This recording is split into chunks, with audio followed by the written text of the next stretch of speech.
Assalamu alaikum, this is Aisha. In today's speaking lesson, we are going to talk about debates. You will learn the meaning of debates, you will have some tips, some useful expressions, and finally you will have some practice. Are you ready? Let's go. What is a debate? A debate is a discussion where debaters are divided into opposing sides, generally as teams, to discuss an argumentative issue using argument and persuasion to convince other people that their views are right. In several senses, there is no correct way to debate.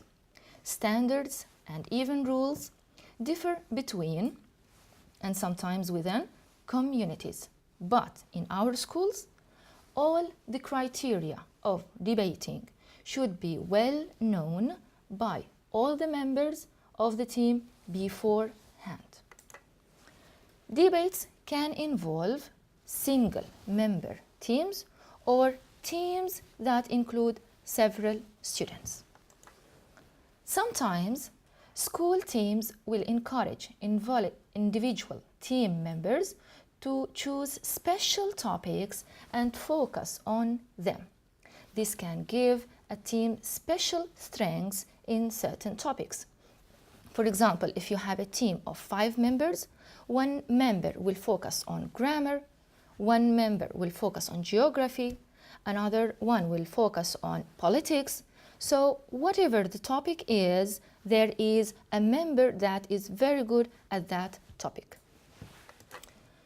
At a debate, one team will argue in favor of the topic and is called pro, and the other will argue in opposition of the topic, and that is called con. Sometimes each team member speaks, and sometimes the team selects one member to speak for the entire team. Using a ballot, a judge or a panel of judges will assign points based on the strength of the arguments and the professionalism of the teams.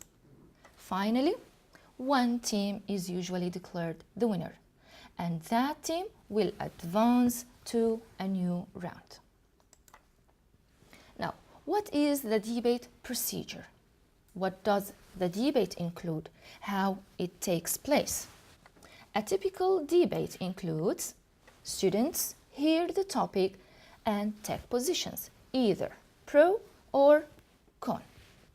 Then, teams discuss their topics and come up with statements, what they think of that topic. They deliver their statements, they speak them out. Then, the opponent team discuss those statements and come up with rebuttals. Then they deliver these rebuttals. Finally, the closing statements are made, and each of these sessions is timed 3 to 4 minutes only. Finally, judges decide the winner team. Now, what are the benefits of a debate? Students learn the art of persuasion. It increases students' academic performance. It improves research skills. It increases the skill of speaking in public. It improves students' analytic and communication skills by formulating ideas, defending positions, and critiquing counter positions. It also improves social skills among students, like listening to the others, respecting the other's opinion, and so on. Now, here are some tips for a better debate. What should you do to be a good debater? Defend your argument clearly. Understand your opponent.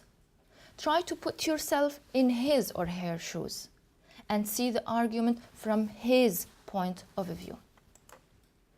Respect the ideas of your opponent. Show extreme confidence, even if you are feeling that you are losing. Don't get emotional or personal, otherwise you will end up with a fight. Try to appear like you are enjoying yourself. Don't be serious or anxious. Smile, laugh at jokes. Direct your argument to the judge.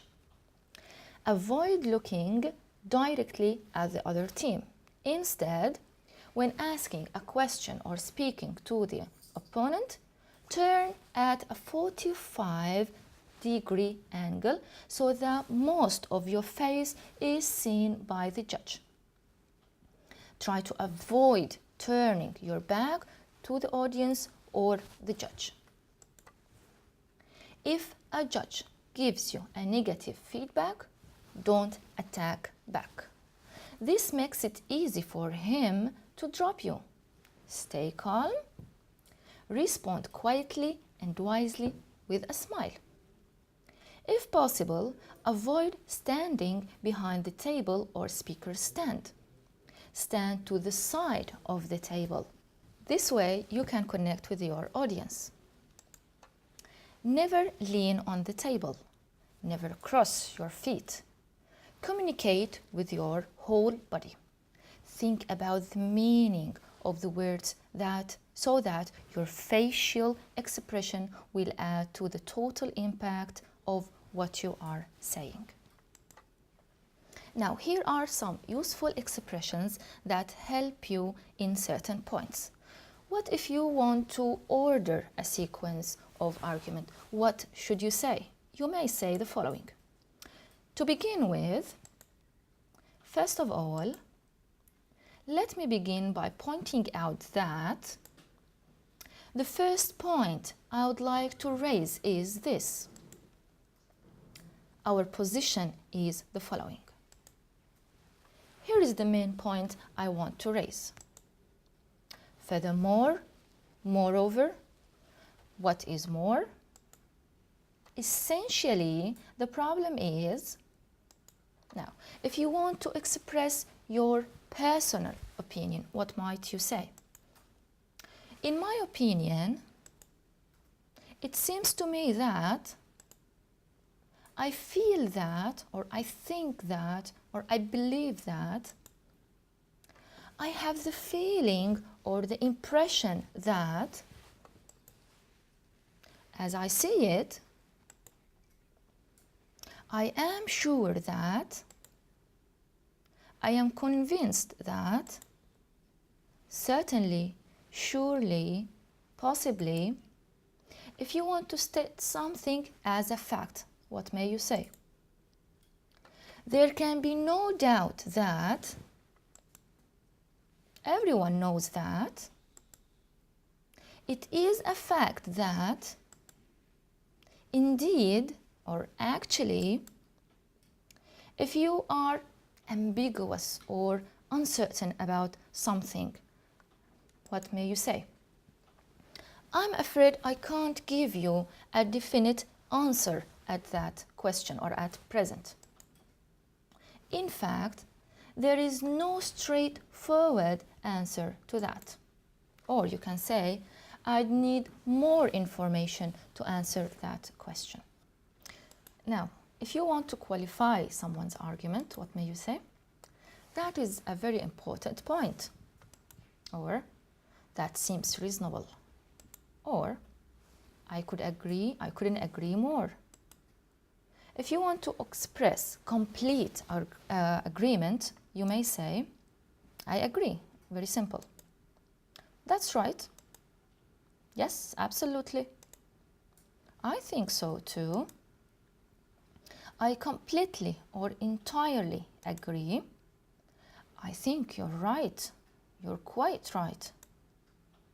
I don't think so either. Now, if you just stop at so and say, I don't think so, here you are contradicting the speaker. But when you are adding the word either, then you are agreeing the negative form. That's exactly what I think.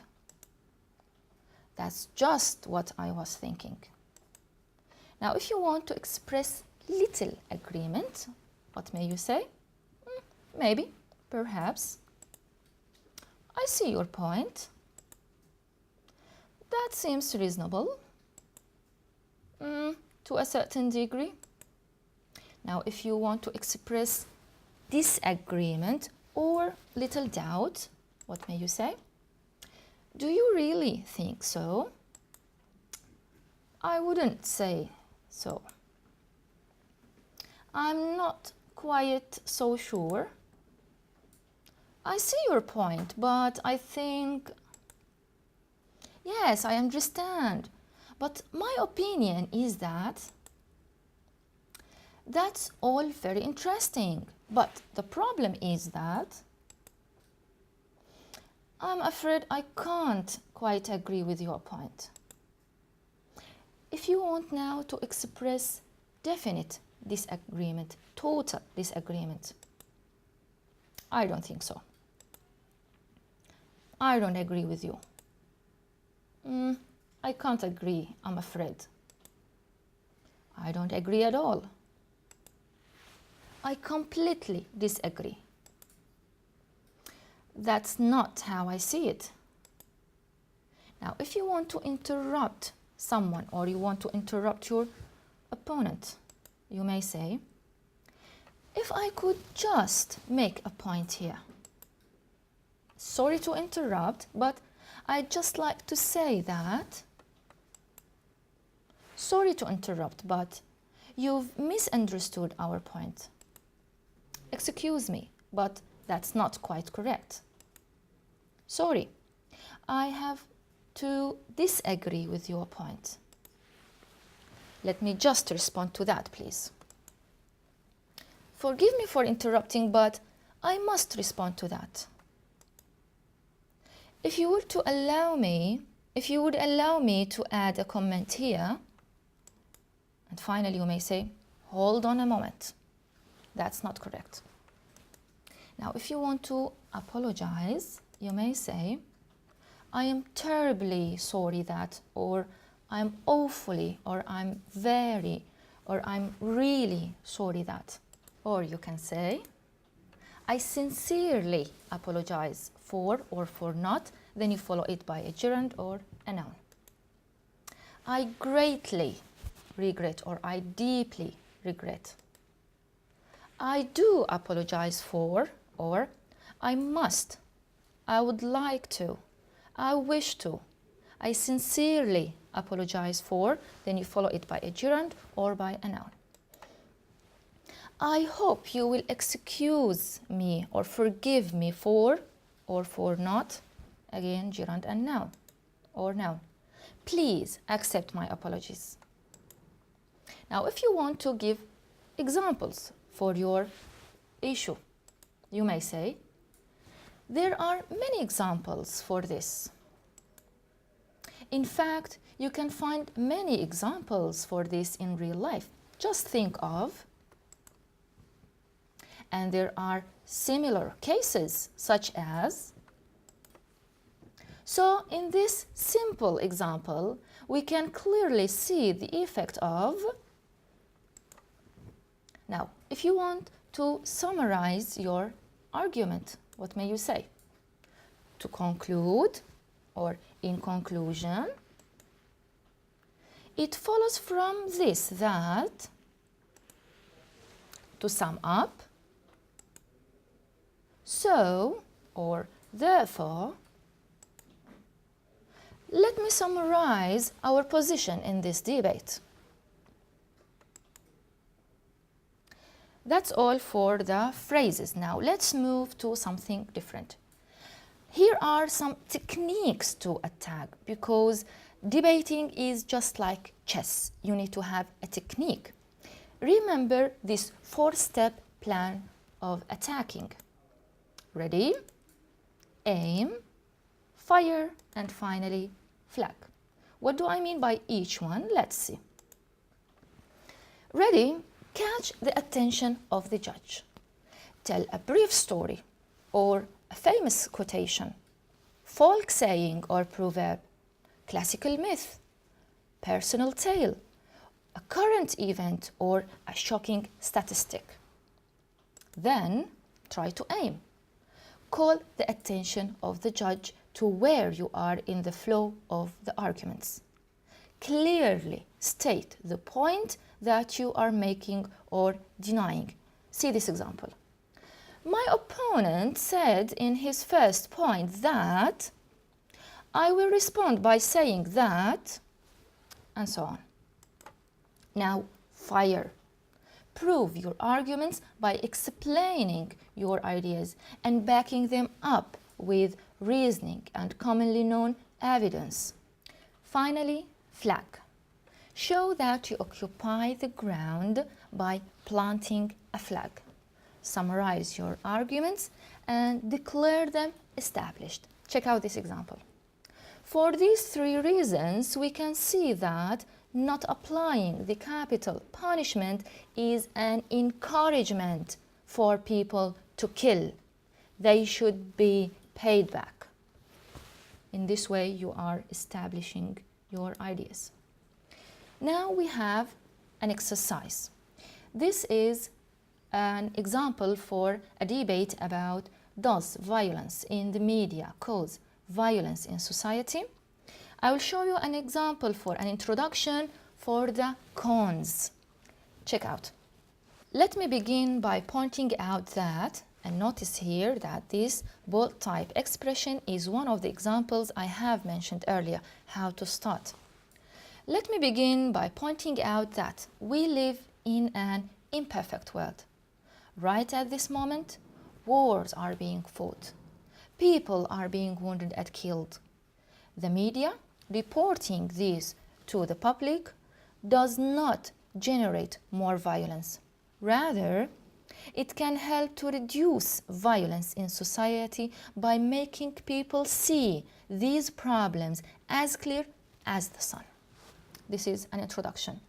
Then, of course, the team will support this idea by examples. Here is one of these examples. Landmines in Angola were a cause of destruction to its poor people. The world found out about innocent children hopping through life on wooden legs, families blown to bits by the killing landmines. With this CNN effect, people from around the world donated $500 million to the international campaign to ban landmines. And of course, the team will support with more examples, then they will come to the conclusion. Here is an example for the conclusion. And notice here again these phrases. Let me summarize our position in this debate. The media reflects violence.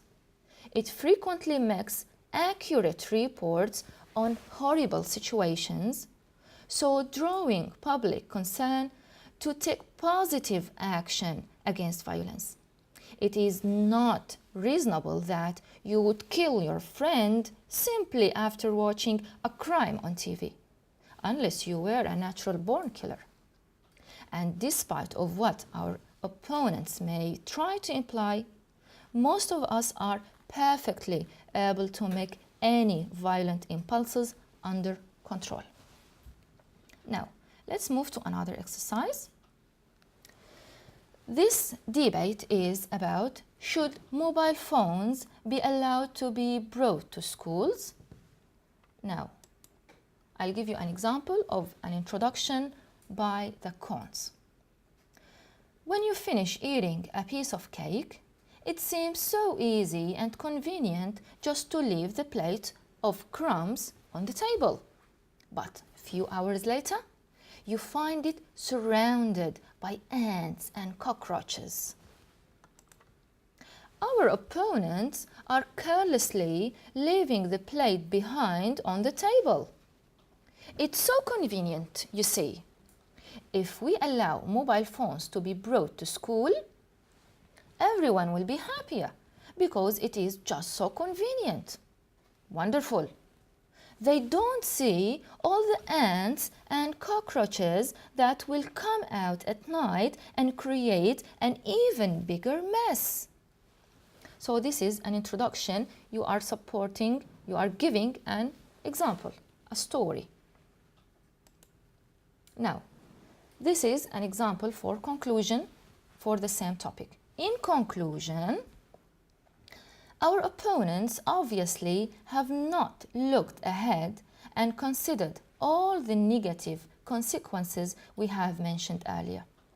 I suggest they think about whether they really want to be faced with that cockroach and how they are going to get rid of that herd of ants before they go and leave the plate on the table. Here they are using the same example they have used in the introduction.